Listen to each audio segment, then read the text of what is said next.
subscribe. జై శ్రీమన్నారాయణ.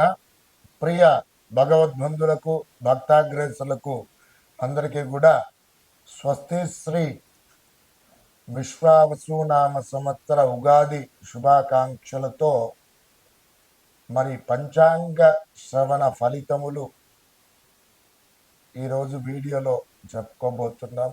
మరి ఇందులో భాగంగా ముఖ్యంగా పంచాంగము అంటే ఏమిటి, పంచాంగ శ్రవణం చేయడం వల్ల ఏ ఫలితములు మనం పొందగోరుతాము, అలాగే దేశకాల భవిష్యత్తు ఏ విధంగా ఉంది, నవనాయకులు ఎవరైనారు, రాజు ఎవరు, మంత్రి ఎవరు, నవగ్రహాలలో గ్రహాల యొక్క పొజిషన్స్ రీత్యా వాటి యొక్క గ్రహ గమనములు, అలాగే మరి ధనధాన్యాది పశు సంపద ఏ విధంగా ఉంటుంది, దేశకాల భవిష్యత్తు ఏ విధంగా ఉండబోతుంది, మరి పరిస్థితులు ఏ విధంగా ఉన్నాయి, అలాగే ఈ ఉగాది సంవత్సరంలో ఈ కొత్త ఉగాది సంవత్సరంలో ఏ విధంగా నదీ పుష్కరాలు, కర్తరి, వివిధ ముహూర్తములు, అలాగే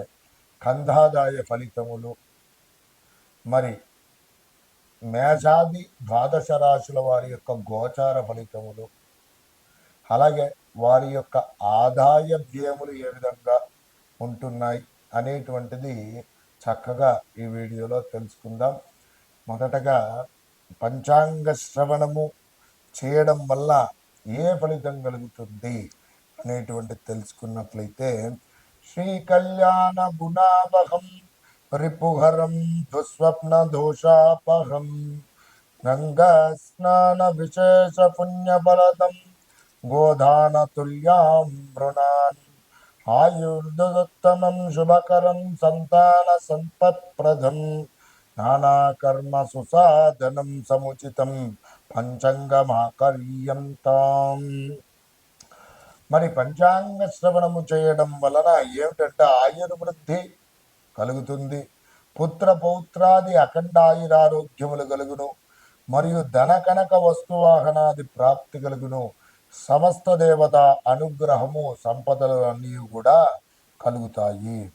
తిథిర్వారంచ నక్షత్రం యోగ కర్ణమేవ చ పంచాంగ స్వఫలం శృణ్వన్ గంగ స్నాన ఫలం లభేత్. తిథి, వారము, నక్షత్రము, యోగము, కరణముతో కూడుకున్నటువంటిది పంచాంగము అని చెప్పి పిలుస్తారు. అంటే 5 అంగములతో కూడుకున్నటువంటిది. మరి వీటి యొక్క ఫలితం వినడం వల్ల ఏమిటంటే ముఖ్యంగా పుష్కర స్నానము, గంగా స్నానము వల్ల లభించేటువంటి పుణ్యముతో సమానమైనటువంటి ఫలితము లభిస్తుందని చెప్పి శాస్త్రవచనం. అయితే ఏమిటంటే ముఖ్యంగా ఉగాది అనేటువంటిది ఎందుకు జరుపుకోవాలి అని ముఖ్యంగా మనం గనక గమనించినట్లయితే, ఈ చైత్ర శుద్ధ పాడ్యమి రోజున ఏమిటి అనంటే, ఈ రోజున బ్రహ్మ ప్రథమ సృష్టిని ప్రారంభించారు.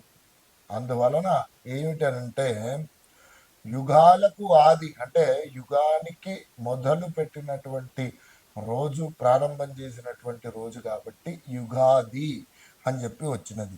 ఈ పండుగ రాను రాను మనకు ఉగాదిగా ప్రాచుర్యంలోకి పొందింది.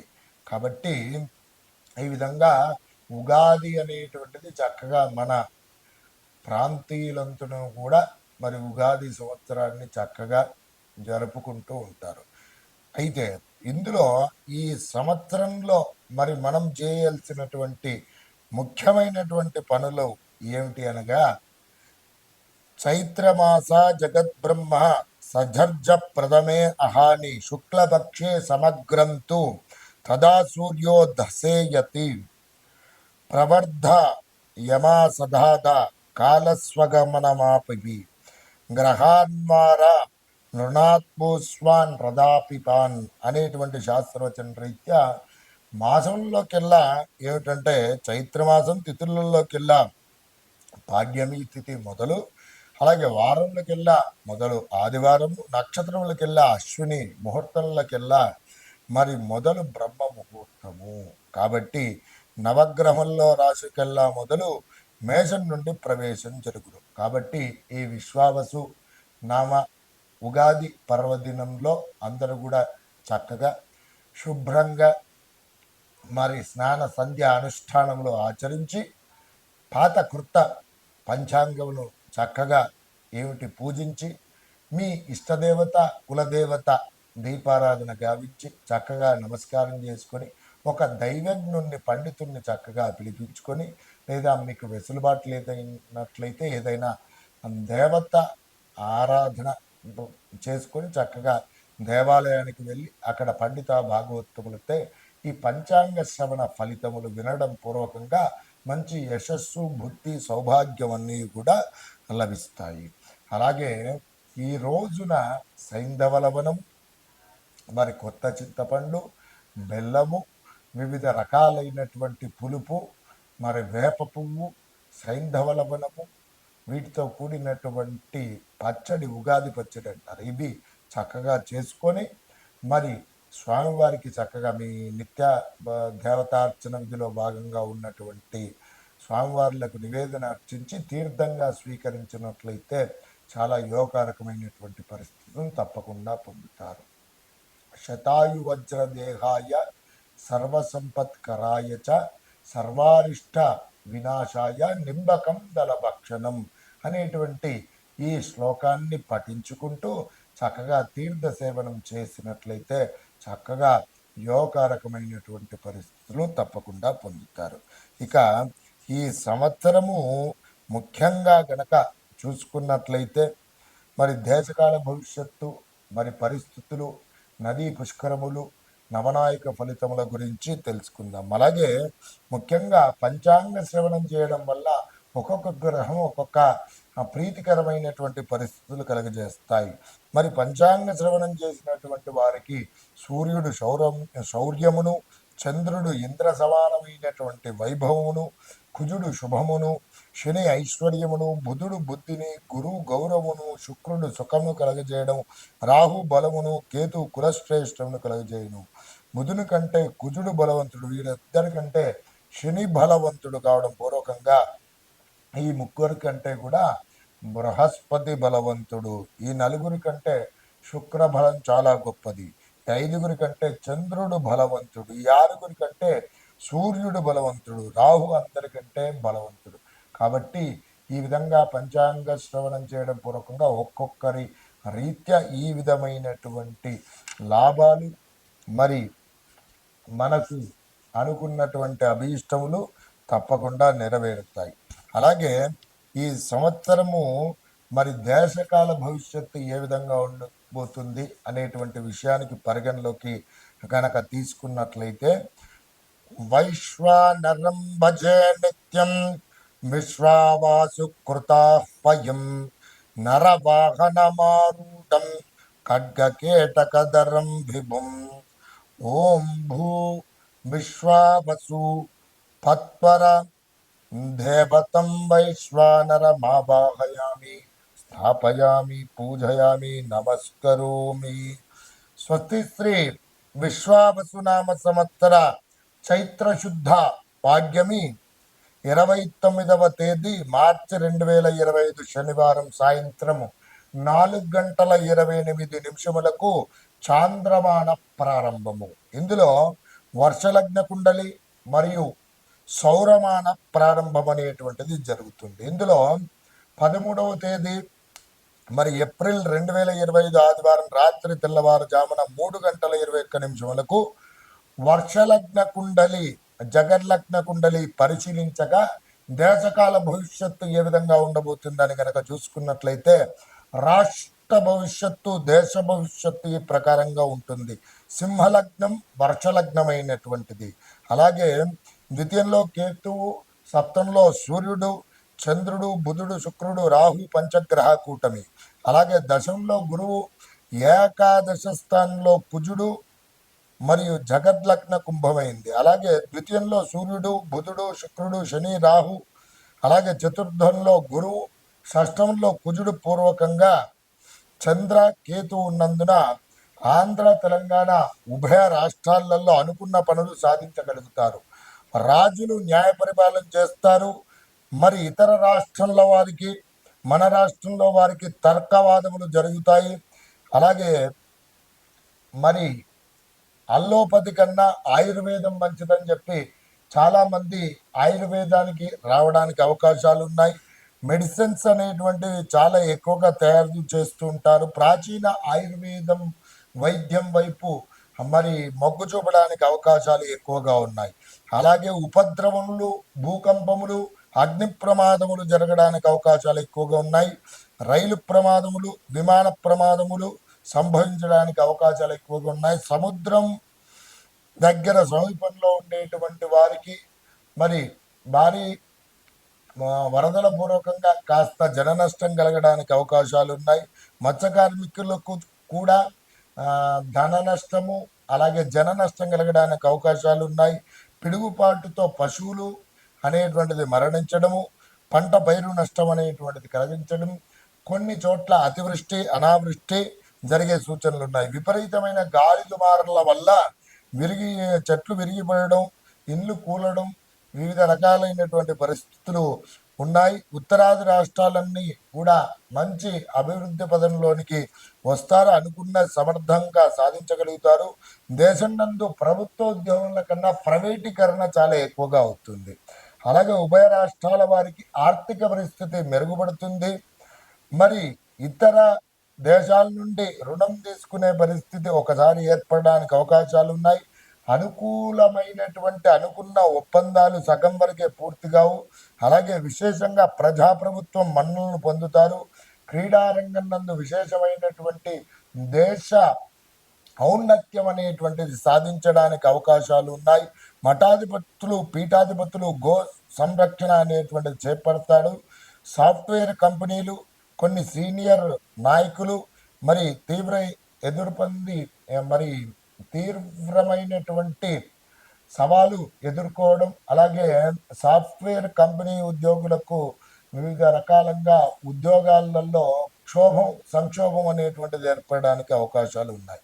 వేద పండితులు, సంగీత విద్వాంసులు, గాయకులు, హరికథలు, చలనచిత్రకారులు, మరి భరతనాట్యం చేసేటువంటి వారు మరి విశేషంగా పేరు ప్రఖ్యాతులకి వస్తారు.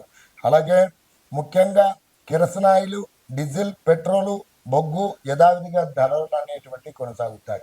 ఇంకా ఈ సంవత్సరం కనుక చూసుకున్నట్లయితే బంగారం ధర ఇంకా ఉధృతంగా పెరగడానికి అవకాశాలు ఎక్కువగా ఉన్నాయి. అలాగే మరి ముఖ్యంగా గనక చూసుకున్నట్లయితే ఎలక్ట్రిక్ రంగంలో ఉన్నటువంటి ఈవీ వాహనాలు చాలా ఉత్పత్తి చేయడానికి అవకాశాలు ఉన్నాయి. చాలా మంచి అభివృద్ధి పదంలోనికి రావడానికి ఈ సంవత్సరం చాలా అవకాశాలు అనేటువంటివి ఎక్కువగా ఉన్నాయి అని చెప్పుకోవచ్చును. అలాగే ముఖ్యంగా గనక చూసుకున్నట్లయితే కాలసర్ప దోషం ఉన్నందున మరి ఏమిటనంటే ఇతర రాష్ట్రంలో వారికి మన రాష్ట్రం వారికి పరస్పర విరోధములు, ప్రభుత్వ ఉద్యోగాల కంటే ప్రైవేటీకరణ ఎక్కువ కావడము, అలాగే రాష్ట్రంలో స్త్రీలు ముఖ్యంగా కనుక చూసుకున్నట్లయితే డైరీ ఫామ్, మహిళా గ్రూపులు, నిత్యావసర వస్తువులు స్వయం కృషితో నిర్వహించి మరి ధనం అనేటువంటిది బాగా ఆర్జిస్తారు. అలాగే విద్యుత్ కొరత, గ్యాస్, కూరగాయలకు, గృహ పరికరాలకు, పాలకు, ఐరన్, ఇత్తడి, కంచు, నవరత్నాలకు, రసవస్తువులకు ధరలు అనేటువంటివి బాగా పెరుగుతాయి. దొంగతనాలు, దోపిడీలు, అరాచకాలు, అక్రమాలు ఎక్కువగా జరుగును. స్త్రీల హత్యలు, శిశు హత్యలు జరుగుతాయి. దుండగులు, మితండవాదులు అనేటువంటి పెరగడానికి ఆస్కారాలు ఎక్కువగా ఉన్నాయి. ముఖ్యంగా ఈ ఉగాది సంవత్సరంలో కనుక చూసుకున్నట్లయితే హైందవ మత ప్రాప్తికై విశేషమైనటువంటి యోగకారకమైనటువంటి పరిస్థితులు ఏర్పడడానికి బీజేపీ పార్టీ అత్యంత క్రియాశీలకంగా వ్యవహరిస్తుంది.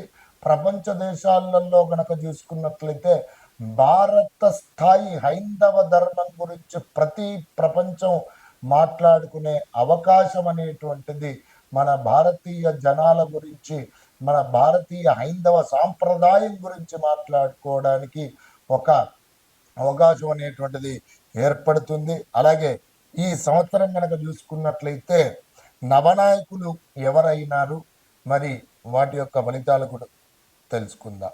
ముఖ్యంగా ఈ సంవత్సరం రాజు సూర్యుడైనాడు. మరి మంత్రి చంద్రుడు, సేనాధిపతి సూర్యుడు, సస్యాధిపతి బుధుడు, ధాన్యాధిపతి చంద్రుడు, అర్ఘ్యాధిపతి సూర్యుడు, మేఘాధిపతి సూర్యుడు, రసాధిపతి శుక్రుడు, నీరసాధిపతి బుధుడు. ఈ విధంగా చూసుకున్నట్లయితే నవనాయకులలో 4 పాపగ్రహములు, 5 శుభగ్రహములు ఉన్నాయి. ఈ విధంగా చూసుకున్నట్లయితే మరి నవనాయకుల ఫలితాలు మనకు ఈ సంవత్సరం ఏ విధమైనటువంటి ఫలితాలు కలగజేస్తాయి అని గనక చూసుకున్నట్లయితే మరి ముఖ్యంగా గమనించినట్లయితే గోధుమలకు సంబంధించినటువంటి ధాన్యములు బాగుగా పండడము, అలాగే మరి ముఖ్యంగా పండ్ల పంటలు బాగుగా సుఖంగా పండుతాయి. సూర్యుడు రాజు కావడం పూర్వకంగా రాజ్యాదులకు పరస్పర శత్రుత్వం కలుగును, మేఘములు అధికంగా వర్షించును, రాజభయం శస్త్రభయం ఇతిబాధలు ఉండును, అగ్ని ప్రమాదములు జరుగును. ఇక మంత్రి చంద్రుడు కావడం పూర్వకంగా పాడి పంటలు సమృద్ధిగా పండుతాయి. అర్ఘ్యాధిపతి సూర్యుడు కావడం పూర్వకంగా పండిన పంటలకు ధరలు లేకుండా ధరలు కాస్త తగ్గడానికి అవకాశాలు ఉన్నాయి. ఇంకా సేనాధిపతి సూర్యుడు కావడం పూర్వకంగా రాజులకు యుద్ధాలు సంభవించడము, అలాగే రోగ భయం సంప్రాప్తించడం, ధరలో గిట్టుబాటు లేకపోవడం ఇది కలుగుతుంది. సస్యాధిపతి బుధుడు కావడం పూర్వకంగా ఏమిటంటే మధ్యమ వర్షాలు కురియును, సస్యములు మందముగా పండును, మేఘములు వాయువులతో పీడించును, అలాగే ప్రజలకు భయం కలుగును. అలాగే ధాన్యాధిపతి సూర్యుడు కావడం పూర్వకంగా గోవులు సమృద్ధిగా పాలనిస్తాయి, గోధుమల ధాన్యాలు అనేటువంటి ఎక్కువగా పండుతాయి. అలాగే మేఘాధిపతి సూర్యుడు కావడం పూర్వకంగా మహాభయము కలుగుతాయి. ఎల్లని ఫలధాన్యములు, ఎర్రని రంగు గల ధాన్యములు ఏవైతే ఉంటాయో బాగుగా పండుతాయి. రసాధిపతి శుక్రుడు కావడం పూర్వకంగా సెంటు, అస్తరు, పన్నీరు, సుగంధ ద్రవ్యములు వివిధ రకాలైనటువంటి వారికి ఏమిటనంటే కాయధాన్యములు బాగుగా పండడం, తెల్లని వస్తువులు ఏవైతే ఉన్నాయో వాటికి ధర అనేటువంటిది బాగుగా పెరగడం. ఇక నీరసాధిపతి కుజుడు కావడం పూర్వకంగా నవరత్నములు, మరకత రత్నములు, అలాగే పగడములు వృద్ధిలోకి చెందును, అలాగే భూలాభం కలగడానికి అవకాశాలు ఉన్నాయి. సుగంధ ద్రవములు ధరలో అభివృద్ధిలో ఉండును. వజ్ర వైడూర్య మణికనక భూషణాలు అనేటువంటివి చాలా ఏమిటి అంటే ధరలు అనేటువంటివి చాలా ఎక్కువగా ఉంటాయి. ఈ విధంగా కనుక చూసుకున్నట్లయితే నవనాయకుల ఫలితాలు ఈ విధంగా ఉన్నాయి. ఇక ఈ సంవత్సరము మరి చూసుకున్నట్లయితే విశ్వావసునామ సంవత్సరంలో గురు శుక్ర మౌఢ్యములు ఎప్పుడు కలుగుతున్నాయి అని కనుక చూసుకున్నట్లయితే జ్యేష్ఠ శుద్ధ త్రయోదశి 9వ తేదీ జూన్ 2025 సోమవారము నుండి ఆషాఢ శుద్ధ పౌర్ణమి 10వ తేదీ జూలై 2025 గురువారం వరకు కూడా గురు మౌఢ్యమి ఉంటుంది. అలాగే మార్గశిర శుద్ధ షష్ఠి 26వ తేదీ నవంబర్ 2025 బుధవారం నుండి మరి 17వ తేదీ ఫిబ్రవరి 2026 వరకు కూడా శుక్రమౌఢ్యమి అనేటువంటిది ఉంటుంది. ఈ గురు శుక్రమౌఢ్యమిలో శుభకార్యములు అనేటువంటివి కొన్ని నిషిద్ధంగా సూచించబడింది.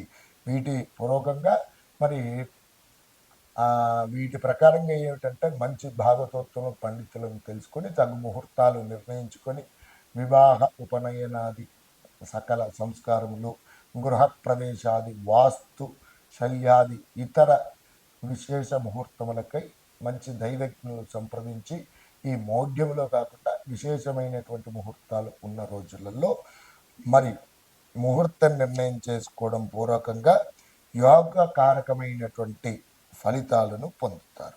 విధంగా చూసుకున్నట్లయితే ఇక ఈ విశ్వావసునామ సంవత్సరంలో డొల్లు నిజకర్తరి ఎప్పుడు వస్తుంది అని కనుక చూసుకున్నట్లయితే వైశాఖ శుద్ధ అష్టమి అనగా 4వ తేదీ మే 2025 ఆదివారం నుండి 10వ తేదీ మే 2025 శనివారం వరకు డొల్లు కర్తరి ఉంటుంది. మళ్ళీ 11వ తేదీ మే 2025 ఆదివారం నుండి 28వ తేదీ మే నెల 2025 బుధవారం వరకు కూడా అప్పుడు ప్రవేశించి ఇప్పటి వరకు సమాప్తి అనేటువంటిది కావడానికి అవకాశాలు అనేటువంటివి ఉన్నాయి. ఈ విధంగా డొల్లు కర్తరి నిజకర్తరి ఉండటం పూర్వకంగా మరి విశేషమైనటువంటి కర్తరిలో కొన్ని చేయకూడని పనులు ఉన్నాయి. వీటిని వాస్తుకర్తరి అని చెప్పి పిలుస్తారు. గృహారంభం, గృహప్రవేశాది ఇతరత్ర కార్యక్రమాలు చేసుకోకూడదని చెప్పి శాస్త్రవచనంగా ఇందులో చెప్పబడింది. ఇక ఈ సంవత్సరం గనక ముఖ్యంగా గమనించినట్లయితే మరి మేషాది రాశుల వారికి ఆదాయ వ్యయములు ఏ విధంగా ఉన్నాయి అనేటువంటిది విషయాలు.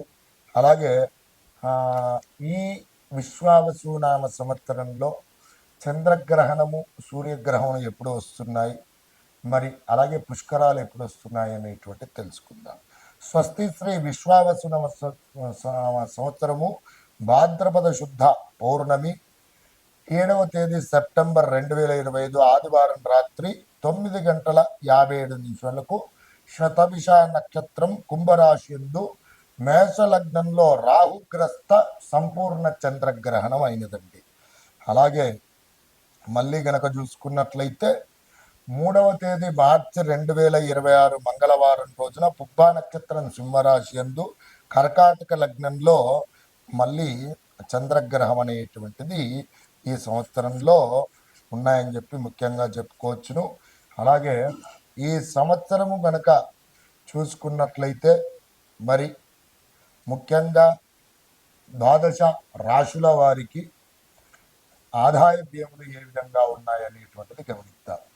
మేషరాశి వారికి ఆదాయము 2, వ్యయము 14, రాజపూజితము 5, అవమానము 7. వృషభ రాశి వారికి 11 ఆదాయము, 5 ఖర్చు, రాజపూజితము 1, అవమానము 3. మిథున రాశి వారికి 14 ఆదాయము, 2 ఖర్చు, 4 రాజపూజితము, 3 అవమానము. కర్కాటక రాశి వారికి 8 ఆదాయము, 2 ఖర్చు, రాజపూజితము 7, అవమానము 3. సింహరాశి వారికి 11 ఆదాయము, ఖర్చు 11, అలాగే రాజపూజితం 3, అవమానము 6. అలాగే కన్యారాశి వారికి 14 ఆదాయం, 2 ఖర్చు, 6 రాజపూజితము, అవమానము 6. తులారాశి వారికి 11 ఆదాయము, 5 ఖర్చు, రాజపూజితం 2, అవమానము 2. వృశ్చిక రాశి వారికి ఆదాయం 2, 14 ఖర్చు, రాజపూజితము 5, అవమానము 2. ధనురాశి వారికి 5 ఆదాయము, 5 ఖర్చు, రాజపూజితం 1, అవమానము 5. మకర రాశి వారికి 8 ఆదాయము, 14 ఖర్చు, 4 రాజపూజితం, 5 అవమానం. అలాగే కుంభరాశి వారికి 8 ఆదాయం, 14 ఖర్చు, 7 రాజపూజితం, 5 అవమానం. మీనరాశి వారికి 5 ఆదాయము, 5 ఖర్చు, 3 రాజపూజితం, 1 అవమానం. ఈ విధంగా చూసుకున్నట్లయితే రాజపూజిత, అవమానాలు, ఆదాయ వ్యయములు ఈ విధంగా ఉన్నాయి. ఇక కందాదాయ ఫలితాలకు గనక వచ్చినట్లయితే మరి ముఖ్యంగా అశ్విని నక్షత్రానికి 3, 0, 4. అలాగే భరణి నక్షత్రానికి 6, 1, 1. అలాగే కృత్తికా నక్షత్రానికి 1, 2, 3. అలాగే రోహిణి నక్షత్రానికి 4, 0, 0. మరి మృగశిర నక్షత్రాన్ని వారికి 7, 1, 2. ఆరిద్ర నక్షత్రానికి 2, 2, 4. పునరసు నక్షత్రానికి 5, 0, 1. పుష్యమి నక్షత్రానికి 0, 1, 3. ఆశ్లేష నక్షత్రానికి 3, 2, 0. అలాగే మకా నక్షత్రానికి 6, 0, 2. అలాగే పుబ్బా నక్షత్రానికి 1, 1, 4. ఉత్తర నక్షత్రానికి 4, 2, 1. హస్తా నక్షత్రానికి 7, 3, 0. అలాగే చిత్తా నక్షత్రానికి 2, 1, 0. అలాగే స్వాతి నక్షత్రానికి 5, 2, 2. విశాఖ నక్షత్రానికి 0, 0, 4. అనురాధ నక్షత్రం వారికి 3, 1, 1. జ్యేష్ఠ నక్షత్రానికి వారికి 6, 2, 3. అలాగే మూల నక్షత్రానికి కనుక చూసుకున్నట్లయితే 1, 0, 0. పూర్వాషాఢ నక్షత్రానికి 4, 1, 2, ఉత్తరాషాఢ నక్షత్రానికి 7, 2, 4, శ్రవణ నక్షత్రానికి 2, 0, 1, ధనిష్ఠా నక్షత్రం వారికి 5, 1, 3, శతభిష నక్షత్రం వారికి 0, 2, 0, అలాగే పూర్వభాద్ర నక్షత్రం వారికి 3, 0, 2, ఉత్తరాభాద్ర నక్షత్రం వారికి 6, 1, 4, అలాగే ఉత్తరాభాద్ర నక్షత్రానికి 6, 1, 4, రేవతి నక్షత్రానికి 1, 2, 1, అభిషేక్ నక్షత్రానికి వచ్చేసి 2, 0, 1 ఈ విధంగా ఉన్నాయి. అలాగే ఈ వర్షధాన్యాది ప్రమాణములు కనుక చూసుకున్నట్లయితే వర్షం 11, ధాన్యం 11, శీతం 6, తృణము 13, ఉష్ణం 17, మారుతం 13 ఈ విధంగా చూసుకున్నట్లయితే యోగకారకమైనటువంటి ఫలితాలే కలగబోతున్నాయని చెప్పి చెప్పుకోవచ్చును. అలాగే ముఖ్యంగా గనక గమనించినట్లయితే ఈ సంవత్సరం నదీ పుష్కరాల విషయానికి గనక వచ్చినట్లయితే స్వస్తి శ్రీ విశ్వావసునవ సంవత్సరము వైశాఖ బహుళ విధియ తేదీ 14వ తేదీ మే నెల 2025 బుధవారం నుండి 25వ తేదీ 5వ నెల 2025 ఆదివారం వరకు సరస్వతీ నదీ పుష్కరాలు అనేటువంటివి ప్రారంభం కాబోతున్నాయి. విధంగా చూసుకున్నట్లయితే ఈ సంవత్సరము ఉగాది సంవత్సరంలో ముఖ్యంగా సరస్వతీ నది పుష్కరాలు అనేటువంటిది విశేషంగా మనకు రాబోతున్నాయి. అందరూ కూడా చక్కగా నదీ స్నానాన్ని ఆచరించి మరి విశేషంగా పితృదేవతలకు అలాగే దేవతలకు విశేషమైనటువంటి ఆరాధన చేసుకొని చక్కటి భోగభాగ్యాలతో సుఖంగా ఉండాలని చెప్పి కోరుకుంటున్నాము. అలాగే ముఖ్యంగా ఈ సంవత్సరము ఆ గ్రహస్థితి గోచారం అనేటువంటిది గనక చూసుకున్నట్లయితే ఒక్కొక్క మేషాది ద్వాదశ మీన పర్యంతము విశేషంగా అందరికీ కూడా గురు అలాగే శనేశ్వరుడు రాహు కేతుల ఆధారంగా విశేషమైనటువంటి ప్రభావాలు అనేటువంటి కలుగుతున్నాయి. కానీ దైవ సంకల్పం అనేటువంటిది చాలా ముఖ్యం. అలాగే వ్యవహారిక నామనృత్య అయ్యో నాది ఈ రాశి అవుతుందే, అలాగే నాకు బావుగా లేదే నా గోచార పరిస్థితి అని చెప్పి బాధపడకుండా తమరు ఇది మేము చెప్పేటువంటి గోచార పరిస్థితులు నామమాత్రకంగానే అందరికీ కూడా కలిపి చెప్పడం జరుగుతుంది. కానీ మీ జన్మ నక్షత్రం ఆధారంగా ఈ యొక్క ఫలితాలు చూసుకున్నట్లయితే చక్కటి ఫలితాలను మీరు పొందుతారు. అలాగే ఈ సంవత్సరం ఆ కాలస్వరూపుడైనటువంటి శ్రీమన్నారాయణమూర్తి యొక్క అనుగ్రహము అందరికీ కూడా ఈ విశ్వావసునామ సంవత్సరంలో ఉగాది శుభాకాంక్షలతో ఆ దేవదేవుడైనటువంటి కలియుగ ప్రత్యక్షమైనటువంటి దైవమైనటువంటి భూనీలా సమేత వెంకటేశ్వర స్వామి వారి యొక్క సంపూర్ణ పరిపూర్ణ అనుగ్రహం అందరికీ కూడా కలగాలి. అందరూ కూడా అష్టైశ్వర్య భోగవంతులతో సకల సిరి సంపదలు తొలతూగాలని చెప్పి అనేక మంగళాశాసనములు చేస్తూ జై శ్రీమన్నారాయణ. జై శ్రీమన్నారాయణ. ప్రియ భగవద్బంధులకు, భక్తాగ్రేసులకు, యూట్యూబ్ ప్రేక్షకులకు, వీక్షకులకు అందరికీ కూడా నమస్కారం. ఉగాది శుభాకాంక్షలతో అందరికీ కూడా స్వస్తి శ్రీ విశ్వావసు నామ సంవత్సర శుభాకాంక్షలతో ద్వాదశ రాశుల వారికి మరి గోచార ఫలితాలు ఏ విధంగా ఉండబోతున్నాయి అనేటువంటిది ఈ వీడియోలో తెలుసుకుందాం. విశ్వావసునామ సంవత్సరంలో మీన రాశి వారికి ఏ విధంగా ఉండబోతున్నాయి, ప్రతికూల అనుకూల పరిస్థితులు ఏమిటి, ఏ దేవతార్చన చేసుకుంటే బాగుంటుంది అనేటువంటిది ఈ వీడియోలో తెలుసుకుందాం. పూర్వభాద్ర నక్షత్రం 4వ పాదం, ఉత్తరాభాద్ర నక్షత్రం 1, 2, 3, 4 పాదములు, రేవతి నక్షత్రం 1, 2, 3, 4 పాదముల వారు కలిసి మీనరాశి వారు అవుతున్నారు. మరి వీరి యొక్క జాతక లక్షణాలు కనుక గమనించినట్లయితే వీరికి మధుర పదార్థములంతో అమితమైనటువంటి ఇష్టము, శాకాహారం భుజించేటువంటి వారు, ఎక్కువగా పాల ఉత్పత్తులపైన ఆసక్తి ఎక్కువగా ఉంటుంది. సొగసైన ముఖవర్చస్సు, అందమైనటువంటి సుందరమైనటువంటి దేహదారుఢ్యం కలిగినటువంటి వారు, శత్రువులను జయించువారు, అందమైనటువంటి సుందరమైనటువంటి నేత్రములు కలిగినటువంటి వారు, మంచి విద్యావంతులు, తత్వవేత్తలు, వేదశాస్త్రవేత్తలుగా చెప్పుకోవచ్చును. మంచి ఆచార నిష్ట కలిగినటువంటి వ్యక్తులు, ఉపనిషత్తులు తత్వశాస్త్రం నెరిగినటువంటి వారు, న్యాయశాస్త్రం తెలిసినటువంటి వారు, ఇలాంటివి లక్షణాలు కలిగినటువంటి వారు మీనరాశి వారై ఉంటారు. ఇవి వీరి యొక్క జాతక లక్షణాలు. ఈ రాశి వారికి మరి ఈ సంవత్సరం విశ్వావసునామ సంవత్సర ఉగాది నుండి మే 15వ తేదీ 2025 వరకు కూడా తృతీయ స్థానంలో గురుడు ఉండడం పూర్వకంగా ప్రతికూల పరిస్థితులు ఏర్పడుతున్నాయి. అలాగే తదుపరి చతుర్థ స్థానంలో సంచారం పూర్వకంగా దేవగురువు అయినటువంటి బృహస్పతి ప్రతికూల పరిస్థితులే కలుగజేస్తున్నాడు. ఏమిటనగా తృతీయ స్థానంలో అతిక్లేశం, బంధువైరం, దారిద్ర, దేహపీడనం, ఉద్యోగ భంగ కలహం తృతీయ స్థానకే గురువు. అంటే అనుకోని విధంగా కష్టములు అనేటువంటి సంభవించడం, బంధువులతో వైరం అనేటువంటిది కలగడం, దారిద్రాన్ని అనుభవించాల్సి రావడము, మరి అనుకోని విధంగా అనారోగ్య సమస్యలు తలెత్తడం, ఉద్యోగంలో కీర్తి ప్రతిష్టాదులు దెబ్బతినడం, ఉద్యోగంలో ఇబ్బందికర వాతావరణాలు ఎదుర్కోవడం, ఇవి తృతీయ స్థానంలో ఉండటం పూర్వకంగా.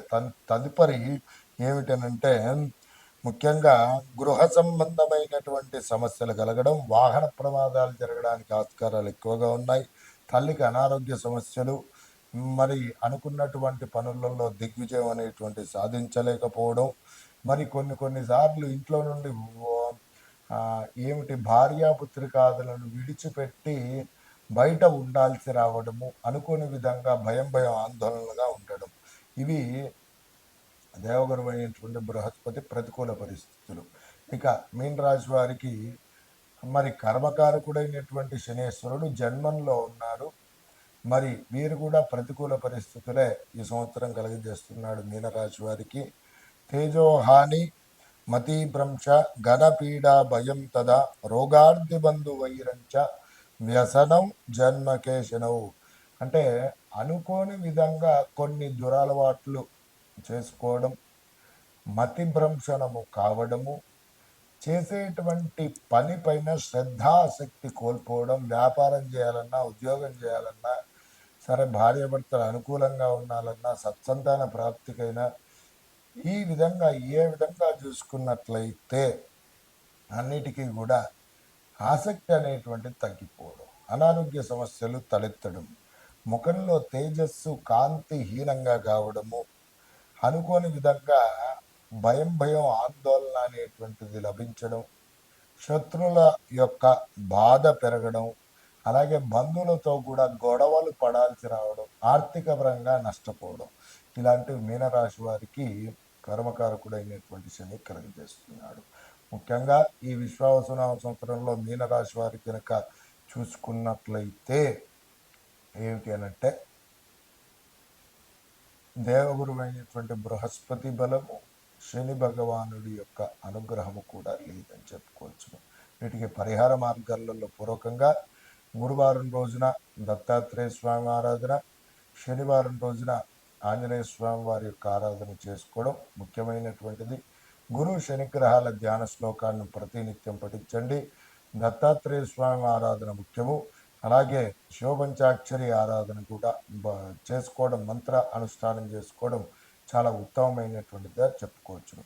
గురుగ్రహానికి ప్రీతికరమైనటువంటి శనగలు దానం చేయండి బ్రాహ్మణోత్తముడికి. శనివారం రోజున శనికి ప్రీతికరమైనటువంటి తిలలు, నువ్వులు దానం చేయండి. అలాగే శనివారం రోజున శనికి తైలాభిషేకం చేయించడం, మరి ఆ నువ్వుల నూనెతో నలుపు రంగు గల వస్త్రం ఏది దీపారాధన చేయడము చాలా ఉత్తమమైనటువంటిది. అలాగే శమీ వృక్ష ప్రదక్షిణలు కూడా చాలా ఉత్తమమైనటువంటిది చెప్పబడింది. నీలకృత హనుమతు స్తోత్రం అని ఉంటుంది, అది పారాయణం చేయడం కూడా చాలా ముఖ్యమైనటువంటిది. అలాగే మీనరాశి వారు దత్తాత్రేయ స్వామి ఆరాధన, దేవతార్చన చేసుకున్నట్లయితే చాలా ఉత్తమప్రదంగా ఉంటుంది. వీటితో పాటుగా ప్రతినిత్యం కూడా పఠించవలసినటువంటి నామజపం కనుక చూసుకున్నట్లయితే ఓం క్లీం ఉద్ధృతాయ ఉద్ధారిణే నమః అనేటువంటి నామాన్ని ప్రతినిత్యం 27 సార్లు పఠించండి. ఉత్తమోత్తమైనటువంటి పరిస్థితులను పొందండి. నమస్కారం.